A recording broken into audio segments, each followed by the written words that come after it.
ఓం నమ శివాయ.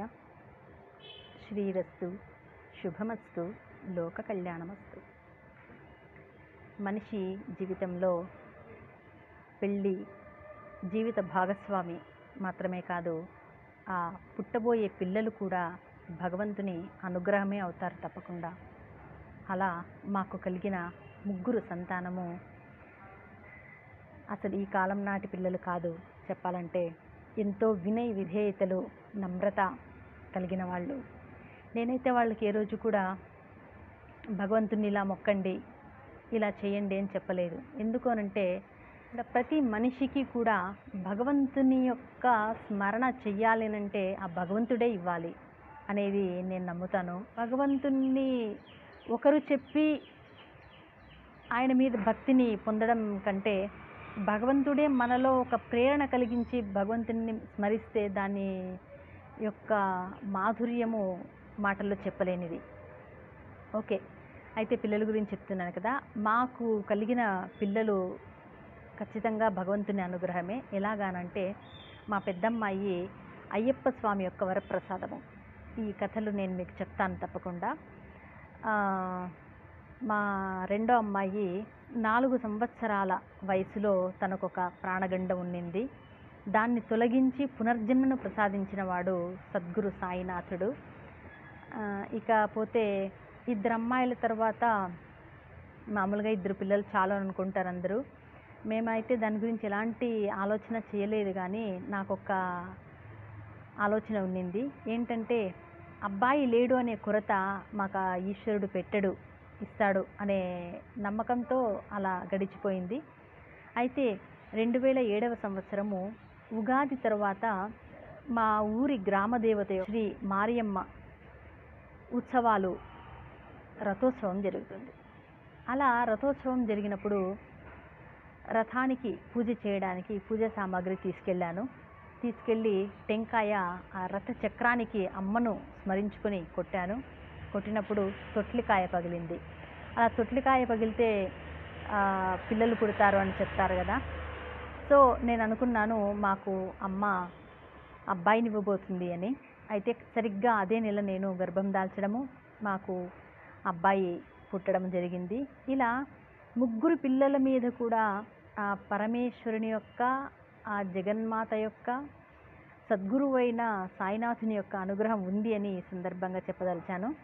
ఇకపోతే ముందుగా మా రెండో అమ్మాయికి ఉన్న ఆ ప్రాణగండం ఎలా తప్పింది, ఆ యొక్క సద్గురు సాయినాథుని దివ్య మహిమ ఎలాంటిది అనేది నేను మీకు చెప్తాను. మా అమ్మాయికి అప్పుడు 4 ఏళ్ల వయసు.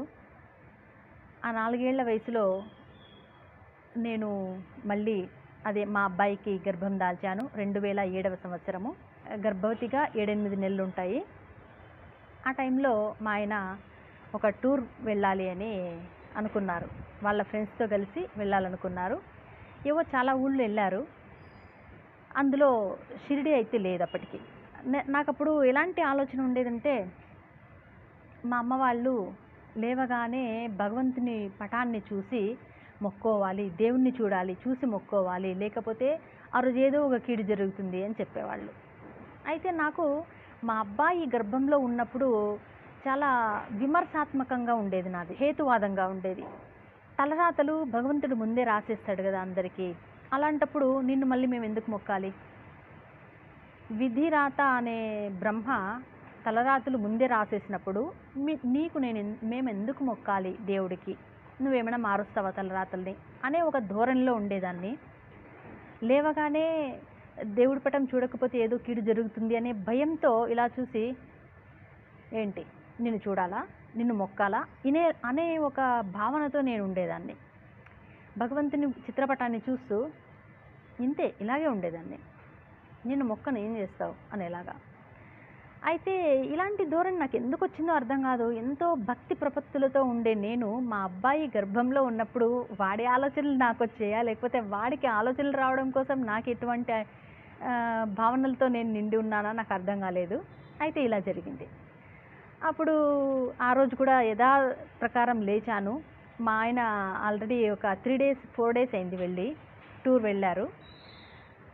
ఆ రోజు కూడా యథాతథంగా లేచాను. ఆ రోజు సండే. లేచాను, పటాన్ని చూశాను. ఇలాగే అనుకున్నాను, నిన్ను మొక్కకపోతే నువ్వేం చేస్తావు? సర్లే చూసాగా వెళ్ళు అన్నట్టు చేశాను. ఆ తర్వాత ఏం జరిగింది, మధ్యాహ్నం ఒక 12 గంటల సమయం. అప్పుడు ఒక కారు సడన్గా ఆగింది మా ఇంటి ముందు. రోడ్డు పక్కనే ఉండేది మా ఇల్లు. మా ఇంటి ముందు కొంచెం దూరంలో సడన్గా ఆగింది బ్రేక్ వేసి. ఆ సౌండ్ వినిపించింది. వినిపిస్తే ఏంటబ్బా సౌండ్ అని చెప్పి బయటికి వెళ్ళి చూసా. వెళ్ళి చూస్తే ఆ కారు కింద పడి ఓ నల్ల కుక్కపిల్ల చచ్చిపోయింది.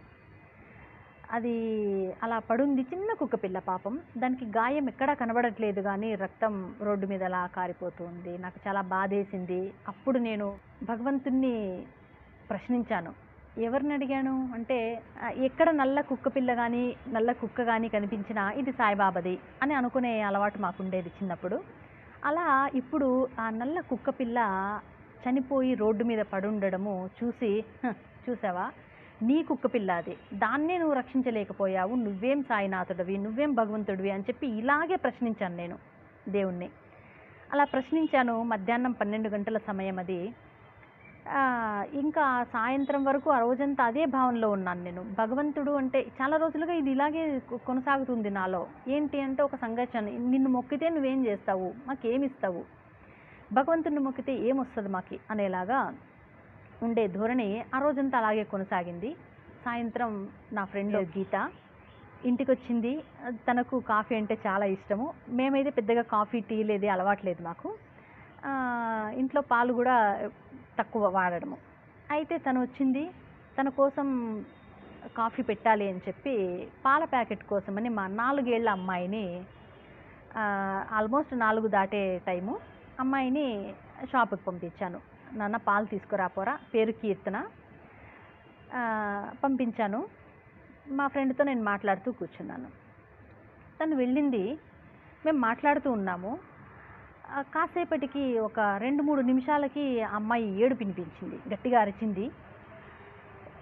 అరే ఏమైంది, మా కీర్తనలాగే ఉంది సౌండ్ అని చెప్పి వెళ్ళి చూసాము. చూస్తే పెద్ద టెంపో అది. కుక్కపిల్ల ఎక్కడైతే పడి చనిపోయిందో దానికి ఆపోజిట్ రోడ్, ఇటు సైడు కుక్కపిల్ల చనిపోయింది, ఆపోజిట్ రోడ్లో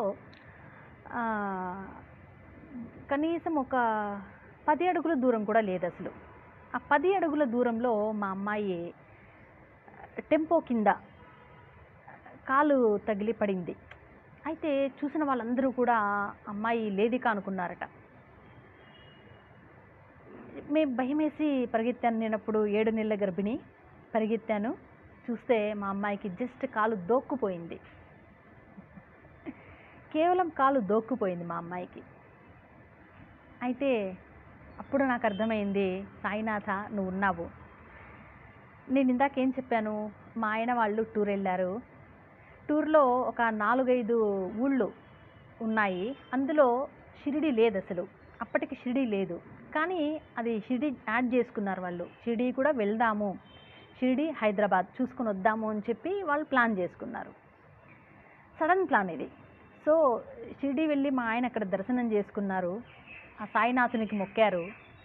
ఇక్కడ నేను ఒక క్వశ్చన్ వేశాను, బాబాని నిలదీశాను. భక్తుల యొక్క కష్టాలు నువ్వు తీరుస్తావా ఏంటి, భక్తుల తలరాతల్ని నువ్వు మారుస్తావా ఏంటి అనే క్వశ్చన్ నేను వేశాను.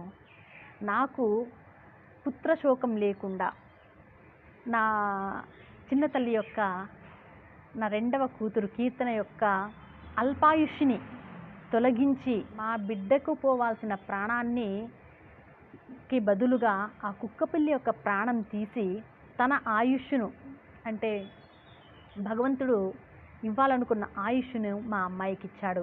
దీనికంటే పెద్ద నిదర్శనం ఏం కావాలి? నేను సాయినాథుని గురించి చెప్పి పాటలు పాడితే చాలామంది అడుగుతారు, ఏంటమ్మా మీరు ఇలా మాట్లాడతారు, సాయిబాబా ఒక ముస్లిం ఫకీరు, ఆయన్ను మీరు వెనకేసుకొస్తారేంటి, ఆయన్ను మీరు భక్తిగా కొలవడం ఏంటి, ఇలా అడుగుతారు. వాళ్ళు ఖచ్చితంగా ఇది వినండి, తెలుసుకోండి. దేవుడు అని మనం నమ్మితే అందరూ దైవమే, కుల మతాల భేదం ఎంత మాత్రము లేదు అసలు. సో ఇలా సద్గురు సాయినాథుడు మా అమ్మాయి యొక్క ప్రాణాల్ని కాపాడాడు. తన కాలికి దొక్కుపోయిన ఇది మళ్ళీ డాక్టర్ దగ్గరికి వెళ్ళి ఇకపోతే ఆ కాలికి, అమ్మాయి కదా, కాలికి మచ్చ ఉండకూడదు, ఏదైనా ఆయిల్ వస్తుంది అప్లై చేసి దాన్ని ఇప్పుడే క్లియర్ చేసుకోండి, లేకపోతే లైఫ్ లాంగ్ అట్లే ఉండిపోతుంది అది అని అన్నారు చాలామంది.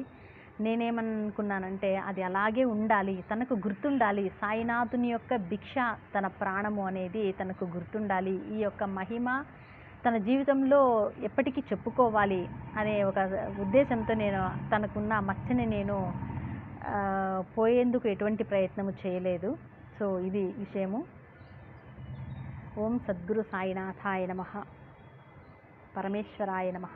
అందరూ కూడా ఆ భగవంతుని యొక్క కృపా కటాక్షాల వల్ల వాళ్ళ జీవితాల్లో ఉన్న ఇటువంటి దోషాలను కానీ, అల్పాయుష్షు దోషాలను కానీ తొలగించుకొని అందరూ సుఖశాంతులతో వర్ధిల్లాలని నేను కోరుకుంటున్నాను. ఓం నమః శివాయ.